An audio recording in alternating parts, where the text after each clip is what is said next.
Survivor specialist John and Kyle are here today, rewinding this week's episode of Survivor 49. That's right, McKenna's out gallivanting somewhere across the world right now, and I had to get us up, and I had to pick one of our specialists who doesn't get to come on here and talk about Survivor, despite his vast knowledge of the show. Kyle, you normally podcast The Amazing Race with McKenna, but here you are on the rewind. Why don't you just let everyone know your Survivor history? Yeah, we'll do. Well, McKenna's out there around the world without me, her racing partner. Survivor's my favorite show. I could tell you pretty much anything about it. So my Survivor knowledge is very extensive, and I'm thrilled to be on here with you talking about quite a unique episode. We have quite a task ahead of us, but I think we picked out some very interesting things to talk about. Yeah, we are really dealing with a kind of a first of its kind episode. We have a few things that we can compare to, and we will throughout this, obviously. But this is a historic moment in Survivor where we're really getting this long look behind production. Like, what's happening behind the scenes with this movie? It's the first time we've ever seen Base Camp. It's the first time we've ever seen, the book. Mm-hmm. And it's quite a scary moment, in all honesty, right? Like, we have been told for the last 25 years how dangerous sea crates are. And we finally have a moment where someone actually gets bitten by one. But overall, Kyle, just 3 weeks into Survivor 49, how are you feeling about the season so far? I think it's okay so far. I like the cast. That's never a problem with the Survivor season. I do think we're in a familiar spot where we have the same tribe losing over and over. Having a swap next week is really going to brighten the season up. We're going to see new people going to tribal. So I've liked the first few episodes, but I think this is really where we're going to be put to the test and see, is it a good season? Who's here to play and who's not?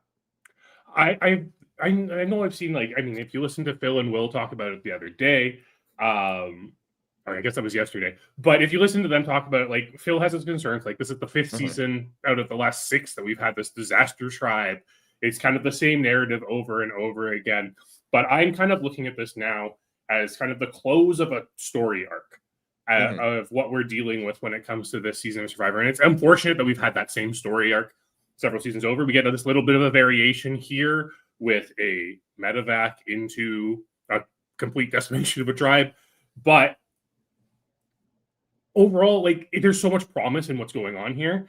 The problem is as Phil says, the edit seems to be leading us a very particular way, which is a little concerning. So we'll see how relevant everything gets. At least we're getting a full tribe swap next week. We're going to get some variance in what's going on, but it does make us kind of wonder, what has the last 3 weeks really meant then, right? That's the issue, is that nothing of what we've just seen is really going to end up mattering unless Sophie and Alex end up going really, really deep in the game. But you're right that this is an interesting version of the disaster tribe, because the person who was running the tribe, really, Jake, gets taken out not by a vote. And so usually that person would be dictating how these votes are going. But in this episode, it was 3 separate people trying to figure it out. So this was one of the more unique situations we've seen with a small tribe, in my opinion. Absolutely. And let's get into that right away, because our outwit moment is just navigating these known idols in these small situations, because it's something we don't normally get. We're in a very rare situation here in this this episode of 49, because when do we ever get a point where there's 3 people in an active idol that everyone knows about on top of that? Not very often. And especially when you don't have 2 people who are really working together. Shan had the idol in 41, and that was public because at least Jeannie had found the Beware Advantage, and then Shan went back to go get it. But Shan was the one deciding between the 2. She didn't need to play it. This is a situation where Alex, he didn't need to play it either, but I think anybody in that situation would have done the same thing. I absolutely agree. I think we talk about it a lot on the specialist, right? Sometimes, and Phil and Will again talked about it yesterday in the recap. This is a technical incorrect idol play. It does not nullify a majority of votes. However, you have to guarantee yourself your way to the next step of the game, especially at this point, because you have to assume, you have to hope that there is a swap coming. If not, you know that there's at least a merge coming soon, right? Like, I mean, throughout the entire new era, we've been doing mergatory at 13. So, I mean, presumably, there's only one more vote before we hit that point, anyways. And yeah, there's a lot of like theory behind it when it comes to Alex.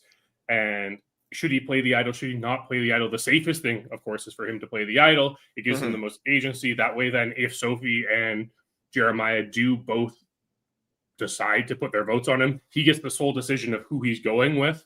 And it's actually really funny, I think, Kyle, because, and before we get into our examples of like other moments where we've been navigating these idols, I think this is the perfect culmination for the new era, because we have finally gotten to the point where there's a prisoner's dilemma that actually matters.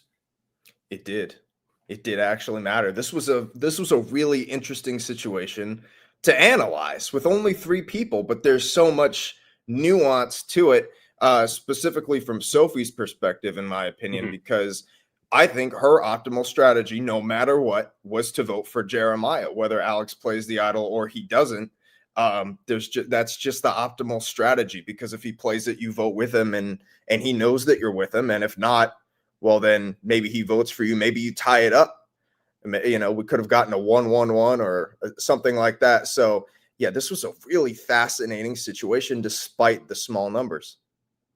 Yeah, and because of that, our examples have to have larger numbers, because we just don't have there are not many times we only have 3 people at a tribal council. Like, yes, there are in the earlier seasons when it's like the end of the game, but there's more nuance to that. There's more things going on there, right? And one person had individual immunity. This is a situation, a rare situation, where 3 people are completely vulnerable unless they play their idol to save themselves. Exactly. So let's talk about one of these idol situations. Let's go to Ghost Island, and it's the split tribal of Ghost Island. Donathan has a very public idol. I mean, I can't remember exactly how many people know about it, but at least a few people know about it. Yeah, I think all the Malolos knew about it. Yeah, and because of that, like, there's a lot of conversation about people wanting to borrow the idol, right? Like, Michael asked to borrow the idol of that tribal council, and then Jenna asks for Donathan to play. Yeah, like Jenna tries to get Donathan to play it for her instead, so that they can vote out Donathan, because she thinks the plan's Donathan, but the plan's actually Jenna. This is one of those instances where I think it's really similar to what we saw from Sophie in this episode, where Sophie is navigating this situation where it's like, ideally for Sophie, I do think ideally for Sophie, Alex doesn't play his idol, Alex goes home here. Yes. Right? But because there's the nuance of the situation and stuff, and she doesn't even vote for Alex, she votes for Jeremiah, because I think she was pretty convinced Alex was playing his idol here, and there was no point in voting for Alex. This way, she's convinced him to get that idol out of there, so she has that advantage, and then not, pissing Alex off by voting for Alex in this situation, in case something does go wacky, right? This Donathan situation is so interesting because of just the dynamics in Ghost Island. Yeah, the dynamics in Ghost Island, for most of it, was kind of black and white, where you have this Naviti and Malolo divide, but this was a situation with 2 Malolo to pick from. And you're sitting there, you're Donathan with an idol. All the Navitis are telling you it's Jenna. And so to me, this is similar to what Alex was in right now, where he didn't need to play that idol on himself. What people were telling him was the truth. But anyone in his situation would have done the same thing, because you're in a small tribe scenario. You know your name is on the block. You know people know that you have an idol. So really, it would look kind of spewy to not play it. Like, it would just look, like, what are you doing? Because if you're wrong, you're never going to be able to live with yourself. While watching the episode, I legitimately texted Phil and said, if Alex doesn't play his idol here, it's the worst non-idol play in Survivor history. So I was very happy. And it's just because, and not even if he does get to keep it, right? Like, we can't use the confirmation bias there. It's just way too risky not to play your idol in this situation when you have a 1 in 3 chance of going home. Oh, yeah. And the other 2 had a tight relationship. I don't know if Alex knew how tight it was, but how could you take that risk, you know? And I think we do have to give credit to the editors a little bit because I think they did spend some time last week showing us the potential of an Alex Jeremiah thing at the end of last week's episode, Hmm. to kind of like foreshadow this to make it a little more suspenseful here. But it did kind of always feel like Alex was going to side with Sophie in this situation. Yeah. And what's really fascinating about this in comparison to that Ghost Island situation is Donovan has no power in that situation because it is 5 Right. people instead of 3. Yep. He has the idol. He doesn't even end up voting for Jenna in that situation. He ends up voting for Sebastian. Right. He votes for Sebastian because he thinks him and Jenna are going to idle out Sebastian, whereas Jenna is actually voting for Donathan, which is a questionable move on Jenna's behalf, but that's a different story. Mhm. So yeah, you had 2 people who on the bottom who were split. So it's not exactly the same scenario. Obviously, nothing is similar to the one that we just saw, but from the Donathan and Alex comparison, that's where my mind immediately went. When you didn't need to play it, but when your worst case scenario was like complete disaster, looking like one of the worst moves of all time, then that's the only justification personally that I would need to play that. And we spent so much time on previous podcasts just discussing, especially these split tribals, because we get them so often in Hmm. the new era, right? We get them every single season now.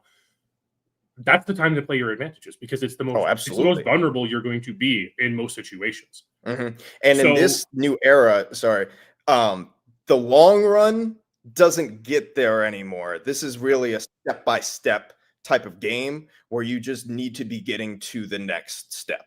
As much as you would want to hold on to that idol for later down the road, that's not how it is anymore. You just need to keep yourself in the game because there's always something around the corner that could benefit people on the bottom. absolutely. And I mean, if we look at idle plays recently in the new era too, right? Like I still think we're living at a point where yes, 49 goes out there. They've seen the first like couple of weeks of 48 at this point, Hmm.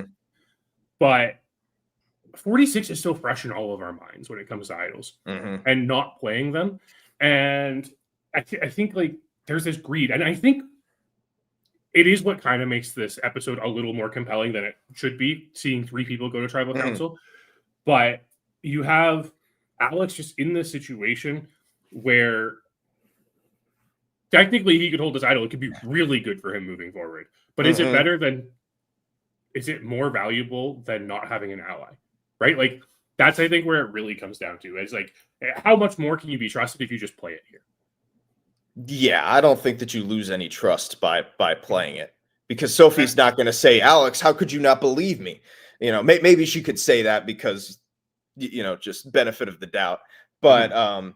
and yeah, she knows that Alex needed to play it, and if Alex didn't have this, like he's gone He's gone. Yeah, right now. absolutely. He's in a So terrible position without this idol. He's just very lucky that Sophie didn't steal his idol last week while they were exactly, all hunting for yeah. it together. And I think that's also what's interesting about this Donathan situation because it's the known quantity of the idol, and we talk Hmm. about it a lot.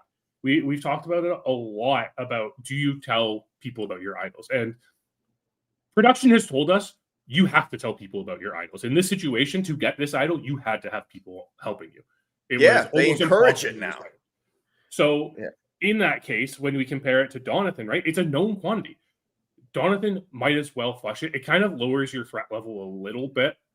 Like, it just makes it so that, especially in that situation where you Hmm. have a mixing of tribes afterwards, and yes, okay, it's a split tribe, like they're going back to a merged tribe, Hmm. but there's knowledge out there that can be disseminated, right? Like in this case, Right.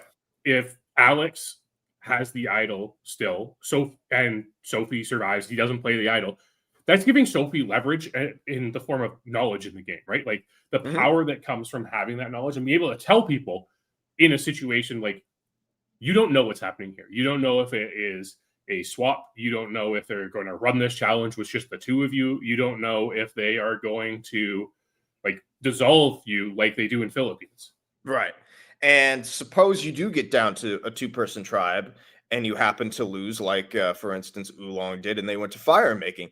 Well, an idol probably isn't going to save you. Like, are you going to No. be able to actually get up and say, Jeff, I'm playing this idol to save myself from the vote tonight? Well, there isn't going to be a vote.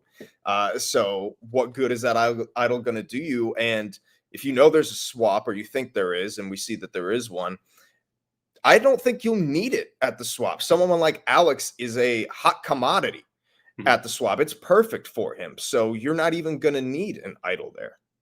Yeah, and well, made the mention of Philippines here. Let's talk about the boot of the winner of Philippines from her second season. Let's go to Winners at War, because this is kind of another situation where we're dealing with a known quantity when it comes to an idol. And that is the presumed known quantity of Tony knowing that Natalie must have an idol coming back from the edge of extinction, because we've seen it before. It happened 2 seasons prior. It's happened in the season that literally tested out the twist, right? They come back with an idol. So you got to presume they have an idol. Yes. And Tony tries so hard to convince everyone, Natalie has an idol. Natalie has an idol. Let's just like split these votes. We've got it. Come on. We can just put the votes on. Yeah, right? Easy. Put the votes on Michelle. We're fine. And well, let me stop Michelle had the immunity echoes there. Yeah. But like put the votes on Denise. But Denise, fine. Yeah, don't worry about it. Yeah. Yeah. And Tony's kind of doing this from a selfish perspective at Final Six, right? Because he and Ben both have hidden immunity idols. They both have idols. They know that if the vote goes on to Natalie, they have to play their own idols. So that's an interesting situation that's different than what we have with Alex, where Alex is the only one with an idol. We know Alex is the only one with an idol. But there's still that question of the preservation of idols that comes from it. And it's not Natalie's idol that's being preserved. It's Tony's idol that's being preserved because of the known idol that is Natalie's. Yeah. I mean, obviously, you want to keep your idol. You want to mitigate your risk so that you can keep all your ammo heading into the final 5. And if Michelle didn't have immunity, this would be a much easier scenario for them, because they would just easily split the vote. In this scenario, they would have needed to split the vote onto one of their own alliance members. But still, I mean, you're at the final 6. Sarah was really the one holding that plan up. She wasn't in any danger. She didn't really care if those guys burned their idols. So I get it from her perspective. But yeah, from Tony, it's got to be so frustrating to know that you're right and have to kind of be punished for it anyway, because you couldn't get your allies to listen to you. And that's, I think, where the comparison comes to in this week of 49. It's not the fact that, you know, the right or wrong or knowing what's going on, right? Alex knew he had to play his idol no matter what. It's the fact that you're at a point in the game where you have to burn an idol. It's the safest thing for you to do, is to burn this idol from someone else just to see what happens, just to make it so that they don't have that protection later. And that's where I think that vote in Winners at War really comes into effect here, because it's like, Natalie has this idol. She'll probably play it because she just came back from this game, but we can't risk her not playing it. Right.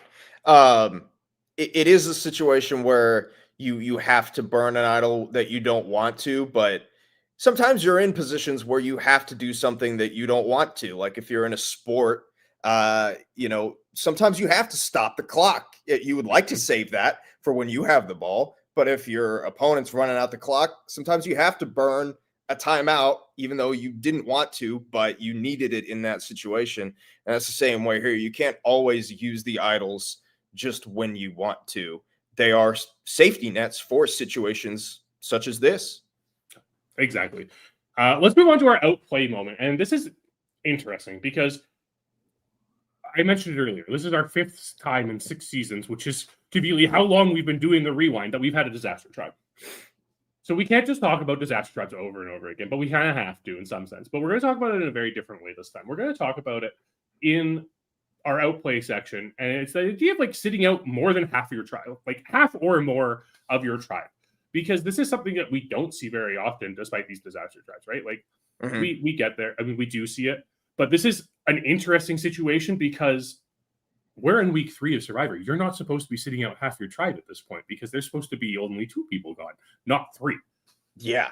We're starting this really early on. And even with some of our other disaster tribes like Uwa, Yase had already been to tribal twice. So they only had to sit out. I guess they did sit out half their people with the, well, no, they only had to sit out one person. And Yanu, Brandon had been medevaced. So we don't often see this mass sitting, like that sit out bench was full in this challenge. It was kind of a hilarious image. It was, and on top of that, there's because of the change that happened to the rules for sitting out of challenges back in, was that 43? Was it 43 or 44? 44. 44, Claire was right? on 44. Yeah. So when Claire sat out of like every challenge, Didn't play in a challenge. Didn't play in a challenge at all in Survivor. For those who don't know, the previous rule for when it came to sitting out of challenges, you couldn't sit out a challenge in more than one challenge in a cycle. So a cycle being when a tribal council happens. Once a tribal council happens, it resets the cycle. People can sit out again. That used to matter when we had reward challenges all the time. It doesn't matter in the new era, so they changed the rule. Now you can't sit out back-to-back challenges. That's the official ruling now. Mhm. And because of that, like, nobody was thinking, hey, this person we sit out last time is going to matter so much to this this next one. Because all of a sudden it goes from, let's just say, Hina sitting out Christina in that last one. But they didn't think that Christina would be only one of 3 participants in this challenge. And Right. of course, I mean, looking at the challenge, it didn't matter at all because Jason can solve a puzzle with like a blindfold on, I'm pretty sure. But it changes the way that you approach the challenge when you're sitting out half of it. Because now, think about it. If they don't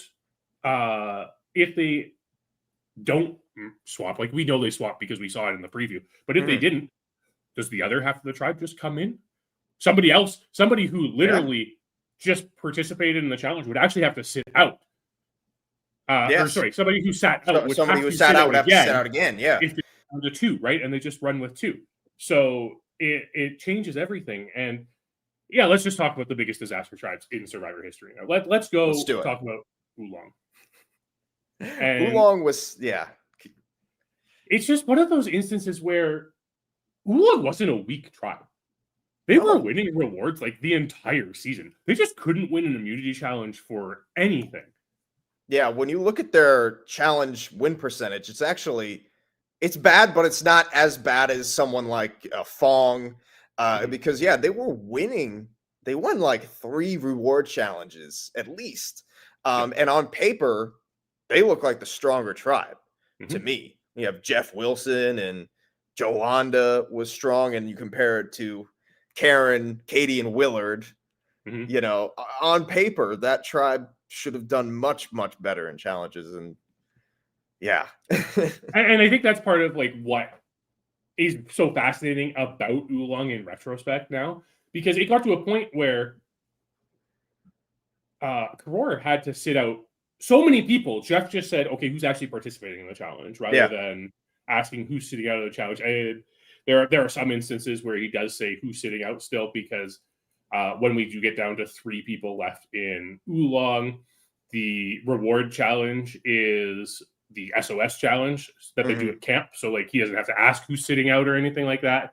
And then it's like, hey, the 3 people who did this last time have to sit out in this next challenge. So who's joining them on the sit out bench? But that's the fascinating thing, and it changes the way you approach it. And I think, the Patreon episode we're talking about is this episode of Palau. It's episode 7, the Great White Hunter, Great White Shark Hunter. Something like that. It's this episode where Oolong gets down to 3 people, but the fascinating thing about that episode is Tom and Ian sit out of both challenges. They didn't even need their 2 strongest people. I think Greg was the person who participated in the most challenges in this season. And that's a luxury, to say the least, when you could have potentially your 3rd strongest player playing your most challenges and you still dominate. He doesn't even compete in the immunity challenge in that episode either. And that's, I think, the fascinating thing is when you get to the point where you're sitting out half your tribe, you essentially just have to decide, especially in the new era, right, where it could progress for longer with like having to do this, you're essentially making 2 teams within your tribe, and you have to balance them out as much as possible. Yeah, pretty much. Yeah, you're going back and forth between 2 groups of people, and you need to make sure that they're balanced. But the thing about that is that you have no idea that tribe is going to keep losing. So it's like, how can you plan out your teams and who you're running for each challenge when, for all you know, you could be going to tribal next. Yeah. So that's a difficult balanced strike. Obviously they did, but I wonder how much thought there was at camp day to day about what you just said. Well, I mean, another maybe a better example then, because it is in a 3-tribe format, is Philippines, right? With Natsing getting decimated, the other 2 tribes had to sit out half of their tribes in that, that lovely, lovely immunity challenge where we get the Russell Swan breakdown afterwards. But how do you approach that, right? Like, these tribes are designed to be run specifically, and I think there's been a lot of emphasis on tribe composition this season because Hina has 2 alternates on it, and it's clearly thrown off tribe composition across all 3 tribes because it's very clear that tribe is much stronger than it was intended to be because of it. Yeah, MC looks like a a G.I. Joe figure. Like she looks like she's carved of stone. So it's really interesting. And then when you look at Philippines, how does Calabao and Tandang decide who sits out of these challenges? Because that was still a time period where occasionally you still had reward challenges too.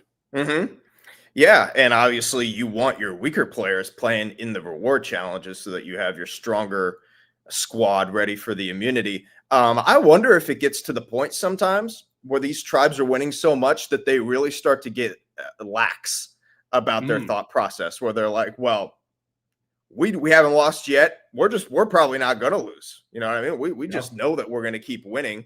And if everybody on the tribe has that mindset, then maybe you don't really care who you send out there. Yeah, I think when it comes to 49 this week, there was a bit of a luxury in the fact that again, like, there's only 1 challenge per cycle, makes it easy. And B, like, Hina can literally just put Jason on a puzzle again. It's like, what's fine. We just run Jason again. Yeah, just run Jason every time. They would have Christina playing rewards, sitting immunities.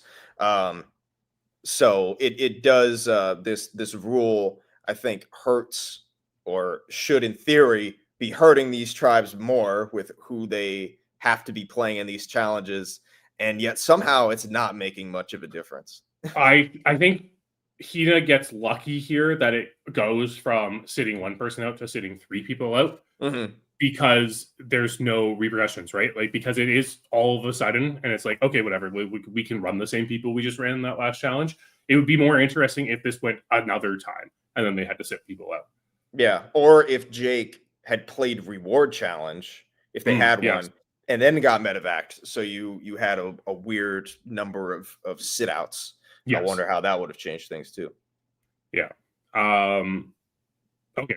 We've hinted at it enough. You just brought up Jake. Let's get into this out. Let's segue. We're going to talk about Pete Yannickern. We talked about medevacs before, and we don't really want to just talk about medevacs because, I mean, when it comes down to it, there are 2 medevacs we can talk about in this situation. And we are going to talk about one of them because it is our first instance of really peeking behind the curtain when it comes to Survivor. But I mentioned it at the top of the podcast, this idea of, like, seeing base camp, this thing that, like, we all know is there, but we've never seen it on screen before. It's the fact that there's this book that we know survivors have. It's been referenced by survivors before, right? I believe Kelly Wentworth posted hers on Instagram today from one of her previous seasons. Like, she still has it. Like, these are things that are there, and it makes sense because if you're just casually watching Survivor, you have to think they have to be educated about what's going on here, right? Like, they have to be educated about what they're allowed to eat, what they have to avoid, things like that. So it's really cool having this moment where we have Survivor show us exactly what it is the castaways are given to inform them about everything around them. Yeah, I think the fact that we've gone 49 seasons and this is our first instance of seeing the book, to me, demonstrates that book is really good, and that nobody's ever had a problem until now with what's in it. And this was just a freak thing, but they are prepared out there, right? They're prepared for anything. They need you to know everything about what you're getting into so that we as the audience never have to see it or hear about it. and up Yeah. until now we haven't really. Yeah, I mean, we could compare it to like instances of animals injuring people, really, Mhm. but like we don't have that many options of it. We have what the shark biting Hatch in All Stars, which is like Yeah, pretty minor, and what John Carroll getting stung by a jellyfish. Like yeah, we don't have many of these animal things that really interact, so not we really. couldn't It's really. certainly not to the extent of this, right? Yeah, Like, yeah, it's a totally different and I mean, animal, if you will. one might say, and based on what Jeff has said on like On Fire and everything, this was all done out of an abundance of caution, just Yeah, because you heard what he said at the challenge, right? Like they have Fijians on production, and like nobody they on fire. Jeff mentions they took him to they took Jake to a hospital, and nobody there had any experience with someone being bit by a sea crate, so they had to send him to Australia. how insane is that? I mean, how crazy? I mean, that really puts into perspective how freak of an accident this was, even though that thing is apparently super common and comes up to the beach often. We've seen it like on the show, just like swimming around Yeah. in the B-roll shots. But yeah, this never happens. And Mhm. the fact that it's 10 times more poisonous than a rattlesnake is absurd because a rattlesnake can be deadly. So I Mhm. can't even imagine how fast this thing would kill you. Even a dry bite, like I wouldn't trust that there's no poison in that. There could be trace amounts of poison. Um, and the Which point that, yeah, the yeah. point that I wanted to make about this is that I understand why not letting him back in, even just for physical reasons. When you get a shot in the arm, Mhm. and think about how sore your arm is the next day, and then think about a wild creature biting you on the foot with its fangs, and when you need to be standing, running, jumping for 20 more days, no way that thing is gonna heal. Yeah, exactly. And I mean, again, like we saw all on deck, and I think one thing that was very interesting about what Jeff said on Fire was that they actually lost communication with the boat, That's crazy.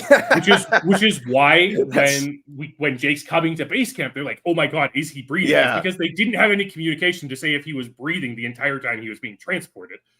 It was like this freak of everything, but we saw production flying out. Like we saw how Mhm. it was all hands on deck in that moment, and it was everyone trying to make sure that Jake wasn't going to die on the show. Let's go back to the first time we've ever seen this happen. Like we've got to talk about the Australian outback, and we've got to talk about a certain person falling into a fire, and it just being our first real break from the show of Survivor. Yes, that was a time of Survivor where we were talking about like the reality of the situation, and we were really focused on like the social bonds and the social experiment of it all. This was arguably like the scariest moment on Survivor until this week. Yeah, I think it was. And when you think about how many people were watching the show back then, this was like national news that Yeah. a man had fallen in the fire. And even though the show is real, or most people know the show is real, um, that moment really just brings the reality of it, of how real it is. Because season one, they were out there, they were starving, but no medical scare really. And then you have this where it's like they are living out there amongst themselves. Any number of freak things could happen here. And falling in the fire was a pretty extreme one. And one of the things that's so fascinating about that moment is like again, like it shows the reality of the situation. We see the cameraman's response, right? Like Mhm. the run after it, the hustle. We have a production member named in that We instance, right? Like do. it's our first instance of a production member being named. We see the helicopter fly in.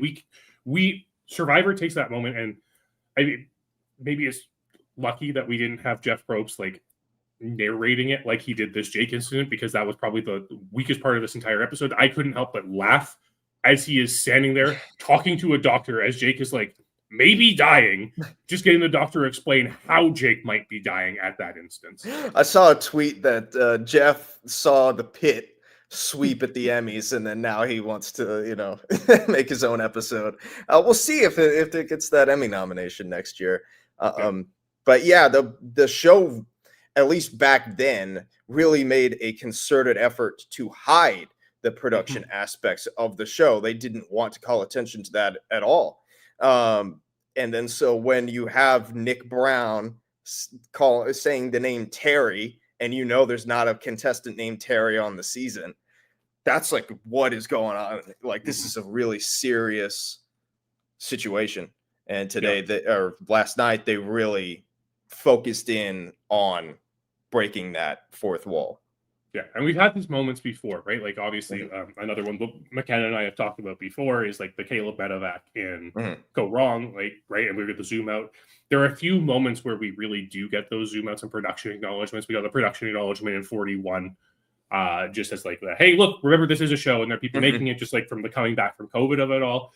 But I think another one of those very interesting moments that's so different than any other moment we have is in Second Chances, where Tasha is like freaking out in the water and Jeff calls the divers over, because it's one of those things that, again, we as people who are more in tune with Survivor know that these type of people are out there, right? Like, we know exactly how extensive the safety teams are for Survivor, but the casual viewer who's only watching it once a week and not spending hours listening or doing podcasts might not know that for all of these water challenges, there's a team of people in the water there just in case something goes wrong.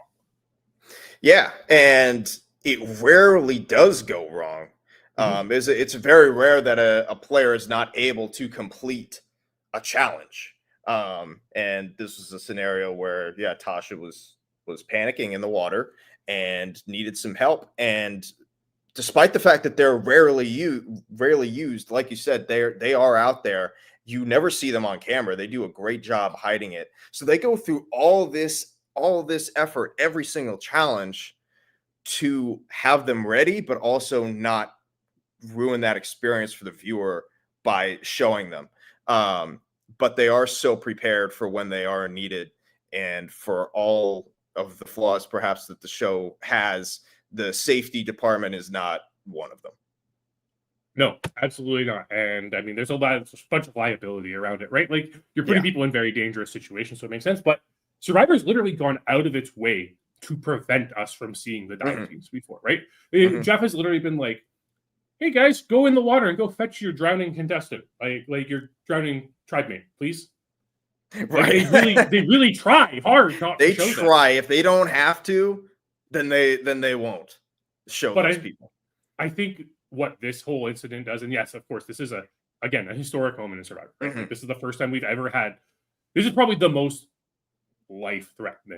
potentially life-threatening instance we've ever had. Life-threatening, yeah. I mean, like, obviously, like, Caleb's heat exhaustion was incredibly life-threatening. But this is one where it was like, holy cow, this person might die right now. He could die instantly from a bite like that. Or like, like when you're watching it, it didn't sink in. And then later on, when Jeff put in perspective how poisonous it was like, oh my God, like that could have really been the first death on the show. Yeah, the sea crate is for real, one of the most venomous creatures in the entire world. And also the fact that, like, it was just like there was a lot of luck that went around it. Obviously, that it was a dry bite was super lucky. The fact that there was a production boat at Kella changing over the cameras at the time it happened. So, like, they just had a boat there already, ready to transport them. Good timing. Like, just like very serendipitous to make sure that Jake is alive and well and gets to, see the birth of his child and that was be there to raise his child. That was cool. Yeah, that was really great. I liked that update at the end of the episode. That really brought it back to, a good time. Yeah. But also at the same time, right? Like, this feels like something that the New Era's really embraced with this production thing. And I'm very interested to see going forward how much we see this production in the background. Like, we've gotten to the point now where we hear producers asking questions, right? Like, we had it in the premiere this season, where one of the producers asked Sage, I can't remember what she asked her, but Sage was asked about, like, Sage was burping and was just like, right. Oh no, I'm just burping, right? But we can hear the producers now. Like, we're at that point. Carolyn in 44, the first confessional of the season. Yeah. That's obviously super memorable. And outside confessionals, we've seen when, like, Brandon and Andy went down at the first challenge. You see a lot of production. We saw an IV. So you're right. They really are pulling this back intentionally, so to show more of that. I don't know how much more extreme it could get than what we saw last night, but like you said, they're probably going to try and push this whenever they get another chance. Yeah, it feels a bit like Emmy hunting, and like hopefully that's not the case. Absolutely. Hopefully that's not the case. I actually wonder if they think, hey, we literally can't show production anymore because like we can't top this moment. Like, see if they get the Emmy for this, and if they don't get an Emmy for this, maybe we never see production on the show again. True. Yeah, because there was a little bit of inauthenticity with what went on. As cool as it was to see, yeah, you're right. When Jeff is pulling the doctor aside and all that, that scene I could have done without. But let's have this nice three-way chat after we already had the chat discussing what was going on to discuss your future in the game, Jake. It was just a little schlocky, is what it felt like to me. But that brings us to the end of what we were going to talk about. Kyle, do you have any other thoughts on this episode and how it might relate to the past of Survivor? I don't think so. I think that we covered most of it. I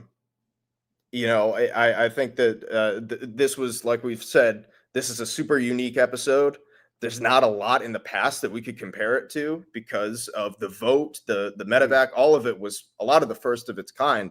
But I think that we hit on some good moments from the past, and we'll see what it does for the future of Survivor. Yeah, I'm really excited because I have to assume they get rid of the double tribal council episode. I am hoping, because this is the first time outside of a premiere we have had someone medevac from the game and voted out. Right, someone else. Yeah. And in 44, the most recent time it happened, instead of the split tribal, they still split them up and had the Matt vote. Yeah, that's right. So maybe we'll get something like that again. I really hope not. I hope we just get a straight vote for all the merge votes. But, it's New Era Survivor, so I'm sure there's going to be something. Absolutely. Well, Kyle, absolute pleasure talking to you, as always. The pleasure was all mine. Thank you for having me on. It was so much fun to talk about this episode. Great to get to talk Survivor. You don't talk Survivor on the Specialist, but you do talk Survivor. Why don't you just give yourself a plug here? Oh, wow, another plug. Well, yeah, so I do have my own YouTube channel called The Matt Chat, not to be affiliated with the Specialist Matt Chat, where I talk about a lot of different Survivor topics, who I think is the best player at each placement, what's the luckiest moment for every winner. And they're a lot of fun to make. So if you feel like it, go ahead and check it out. But first, check out Matt Chat on the Specialist, and then come on over afterwards.